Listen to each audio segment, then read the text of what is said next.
Monsieur Lelouch, vous avez la parole pour 2 minutes. Oui, c'est un tout petit peu difficile, je vous avoue, de traiter en 2 minutes une question aussi fondamentale, parce que ce qui est en cause dans cette affaire, c'est une évolution sociétale en France sur la souffrance animale, qui devient la loi de la République, c'est ce que nous sommes en train d'écrire, et des rites religieux qui considèrent que l'animal ne souffre pas. C'est dans l'Ancien Testament comme dans le Coran, l'abattage rituel, théoriquement, selon les docteurs de la loi, est neutre sur le plan de la souffrance animale. C'est la conviction, monsieur le ministre, vous qui avez rencontré les rabbins et les imams, ils ont dû vous le dire. Vous n'êtes pas encore rabbin, mais à l'issue de ces conversations, vous allez y arriver.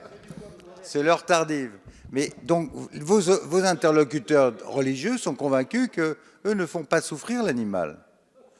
La loi qui est votée aujourd'hui, elle est là théoriquement pour prévoir une procédure qui permette d'éviter la souffrance animale.